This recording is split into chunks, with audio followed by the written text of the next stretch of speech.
I might be a farmer, and that's my vocation, and that's what I love. Like Jordan, it's where I should be, and I would like to be today. And so afterwards, I'm going to jet here tonight and head back to my combine and my cows.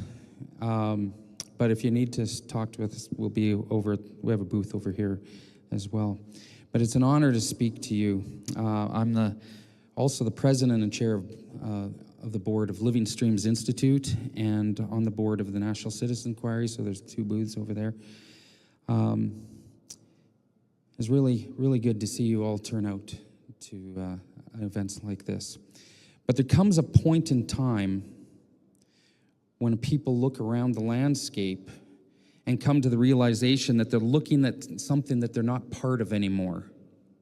A society is built upon a set of conditions by which the people agree to interact with each other.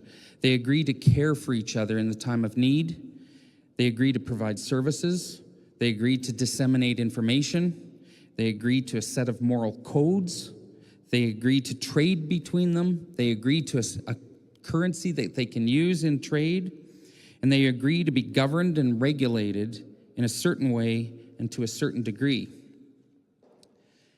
When you're standing there looking at the landscape, you realize that what you agreed to, those conditions that you were told were a part of your culture, of your country, you all of a sudden understand when you look behind the window, behind the curtain.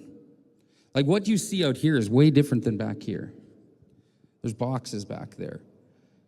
And when you get behind the curtain out in our culture and stuff, you see something that isn't what you believed in. And we see and we realize that the people no longer have any say in the direction or future of their own country. I look at Jordan, I agree with what he has to say, with the way the party politics has just destroyed representation. I love what he had to say.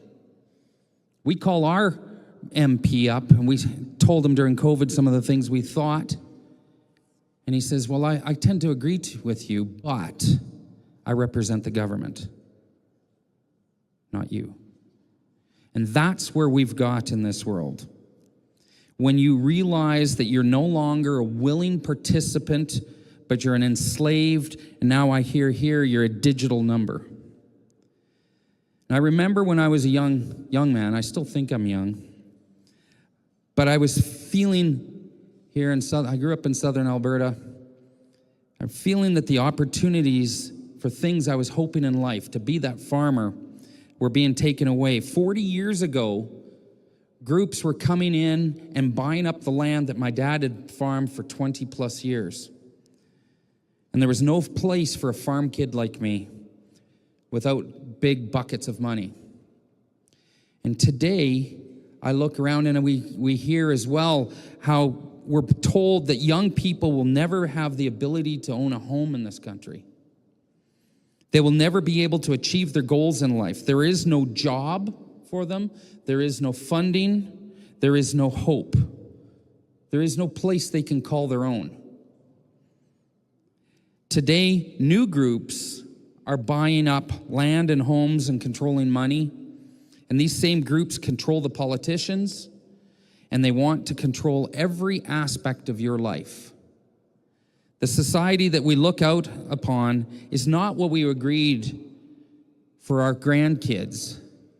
It isn't what we want for their future. Instead, we're told you will own nothing, have no privacy, and you will be happy. Even in this province, I look at it and I wonder, the Albertans elected what they thought was a party that would serve them, was against everything else and going to protect their interests. In this province where the people have a vision for independent thought, for property ownership, for fulfillment of their life's purposes, instead I see, and I just read in the newspapers, that they find unprecedented common ground with a government who has demonstrably shown them that they are for riot horses, bank account closures, economic collapse of the West, and censure of the people. That's what we have for unprecedented common ground. With a man who wrote in the Globe and Mail, it's time to end the sedition in Ottawa by enforcing the law and following the money. It's what he wrote. We have unprecedented common ground with him. He promoted seizing the bank accounts of some of the people here, and I've seen Heather and Give, Send, Go here who stood up at that time and helped out. He has an underpinning that directs him to say, with fear on the march, people were willing to surrender to Hobbes's Leviathan such basic rights as the freedom to leave their homes, this man wrote. And so it is with money. People will support the delegation to independent central banks of the tough decisions that are necessary. We have unprecedented common ground with him. Can you believe that? How can a better future come from common ground with that? I'm sorry, but I don't find comfort in the fox's assurances of better times ahead for those in the hen house as he locks the door behind him. I do not see a chance of a change when both right wing and left wing are just different wings of the same bird. Most Canadians cannot see hope in the courts anymore. Most Westerners cannot see hope in the ballot box. And we have lost all trust in most of our institutions. And we've been saying for years that we get the government we deserve, and the government mirrors the people. But when I look at the government, it doesn't look anything like me. And probably not like you either. But as we look around, we see that our Western Canadian society is different from other parts of the country. And those parts are what the Canadian government reflects. We can ask how we got here, and I'll say it's probably because we've forgotten to keep truth in our society. We've allowed marketing programs to sell to us and controlling lies to flourish in our communities. But it really isn't because of the other side. It isn't that darkness that's out there. It's because of us. We've gone along, we've got along, and we've played along. And we've allowed the moral compass of our country to be eliminated. The Bible says in Isaiah 59 that justice and judgment is not found because truth has fallen in the streets. But we learn from Paul in 1 Timothy 3:15, he was telling Timothy how to run the church. He says, if I'm delayed, you will know how the people ought to conduct themselves in God's household, which is the church of the living God, the pillar and foundation of truth. And when truth falls in the streets, the moral underpinnings of our country disintegrate. We become a society where might makes right, and people live in fear and not with courage or faith, and hope is lost. And when the hope of the future is lost, businesses falter, entrepreneurs leave our country, and families falter under the weight of debt and loss. And we're reaching a point where what Ayn Rand wrote about in Atlas Shrugged, when people just have to ask, who is John Galt? When you look around at this landscape and you realize that the conventional worldview around you is not what you and your family aspire to, then you're ready for the parallel. And this parallel economy that I'm supposed to talk about is not just about trading silver and eggs along the back roads. The parallel economy is what is the economic driver of parallel communities. This is a community in which we finally have a say that we will not support lies. We will not support the corruption. We will not support the control of our neighbors. This is a community that recognizes the value of life and the value of each individual. A community where there is a moral agreement amongst the participants of how we will carry forward and how we will abide by the rule of our laws. We have not seen that in the past few years because there is no moral underpinning any longer in our country. And once that's gone, John Adams wrote that our Constitution is only for a moral and upright society or people. And so not only is the parallel the way to sustain your family, but the parallel economy that we talk about is the way to fight back in a world where the gatekeepers are protecting the fox in the henhouse. You are the economic drivers of this country. You are the wealth creators. You are who keeps this whole thing going. And if you take your economic drive away from the conventional economy, the problems you see out there will collapse. The woke society and all of the problems that we see are funded and driven by and supported by your tax dollars, your trade, your creative experience and expertise.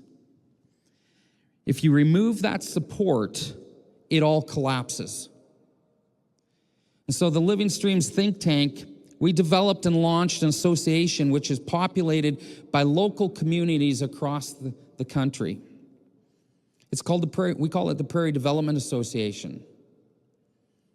It's the goal of developing this parallel economy and fixing all the little parts to support people who do not wish their blood, sweat, and tears to aid those who stand against them, who want them to be dead. I've sat through all of the National Citizens Inquiry from the beginning to the end. We're planning in Brandon for November. And one of the things I've seen without a shadow of a doubt is that our leaders want to kill us. You can look at the world's largest database of sworn data to see that for yourself.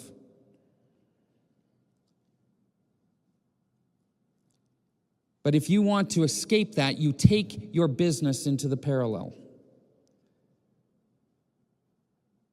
And you take it away from those that want to put digital controls on you, who want to control your money through central bank digital currency and allow their cronies to control your life. So there's a supply chain to help. We need to work together. We need to help fund the parallel. There's things back there you can talk to about. Our special projects team develops key aspects of the economy, like developing private fuel, unvaccinated chicken hatcheries. That's a big deal. When your chickens have their RNA changed in order to affect, so-called make them healthier, but affects your DNA. Off-grid meat processing we work on. Your own milk supply. Where do you get your shoes? You know that the WEF only wants you to have 3 articles of new clothing per year. That's what they said at Davos. Once you're in the parallel, you are no longer bound by the structure set in place to control you. The parallel is a place of freedom. You don't have to work for the man. You have your own business. You don't give half of your income away. You don't live with concern of what is in your food. Your purchase and production are not controlled or directed. You're prepared to stand shoulder to shoulder with others who have courage. Never again do I want to hear I had to take the jab because I would lose my job and then lose my house. There is a way. You do not have to comply with these tyrants. The parallel economy establishes a way forward and a future for your kids and your grandkids. So start moving today, because there is coming a day, probably in about a year, when you'll have to pick which side of the fence you're on. Hebrews 11:7 says, by faith Noah, being warned by God about things not yet seen, in reverence prepared an ark for the salvation of his household, by which he condemned the world and became an heir to the righteousness which is according to faith. It's time to build your ark and trust God. It's time to excel. It's time to thrive.